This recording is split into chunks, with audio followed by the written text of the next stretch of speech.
Hello friends, இன்றைக்கி நம்ம பொங்கக்கறி எப்படி செய்கிறதுன்னு பார்க்கலாம். இது பொங்கல் அன்றைக்கி தனியாக எல்லா காய்கறியும் போட்டு இது செய்வோம்.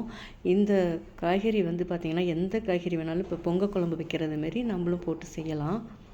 இதுக்கு வந்து பார்த்திங்கனாக்கா காஞ்ச மிளகாய், சோம்பு, மிளகு, அரிசி இது எல்லாத்தையுமே நம்ம வறுத்துக்கணும். ஃபஸ்ட்டு கொஞ்சம் அரிசி பொரியிற அளவுக்கு கொஞ்சம் வந்த பிறகு மறுபடியும் இது எல்லாத்தையுமே போட்டு நம்ம வறுத்து எடுத்துக்கணும்.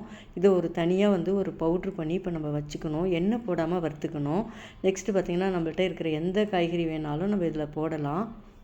மஞ்சத்தூள் 1 ஸ்பூன், உப்பு, இந்த காய்கறியை நல்லா எல்லாத்தையும் கழுவிட்டு இதில் போட்டு ஒரு 2-3 விசில் விட்டு வச்சுருங்க.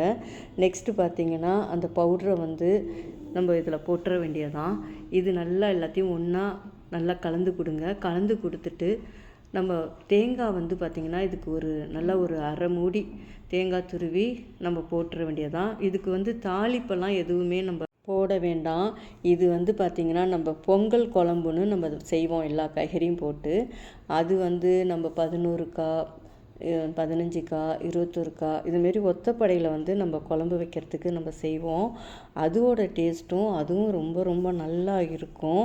இதுவும் பார்த்திங்கன்னா அதேமாரியே பொங்கல் வச்சு இதோட வச்சு சாப்பிடுவாங்க. நல்லா கெட்டியாக நல்லா பொங்கக்கறி சூப்பராக இருக்கும்.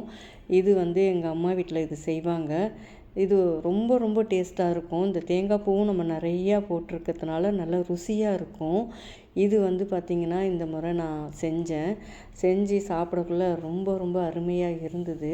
இது வந்து நம்ம தோசை, சப்பாத்தி, இட்லி எதுக்கு வேணாலும் நம்ம இதை தொட்டு சாப்பிடலாம். டேஸ்ட்டும் ரொம்ப ரொம்ப அருமையாக இருக்கும். இதே மாதிரி நீங்களும் செஞ்சு பாருங்கள். நம்ம சாதத்துக்கூடையும் இதை வச்சு நம்ம சாப்பிடலாம். இன்றைக்கி நாங்கள் சாதத்தில் தான் போட்டு இதை சாப்பிட்டோம். அதே மாதிரி இதில் கொஞ்சம் நெய் போட்டு சாப்பிடணும். கொஞ்சம் காரமாக தான் இருக்கும், ரொம்ப டேஸ்ட்டாக இருக்கும். நெய் போட்டு சாப்பிடக்குள்ள அந்த டேஸ்ட்டே ரொம்ப அருமையாக இருக்கும். ஒரு வத்தல் அப்பளம் வச்சு சாப்பிட்டாலும் ரொம்ப ரொம்ப நல்லா இருக்கும். இது கூட பார்த்திங்கன்னா நாங்கள் நெத்திலி கருவாடு கொஞ்சம் பொரித்து வச்சு நாங்கள் சாப்பிட்டோம். இந்த வீடியோ பிடிச்சிருந்தா இதே மாதிரி நீங்களும் செஞ்சு பாருங்கள். இந்த வீடியோவுக்கு ஒரு லைக் கொடுங்க. நெக்ஸ்ட் வீடியோவில் பார்க்கலாம். நன்றி, வணக்கம்.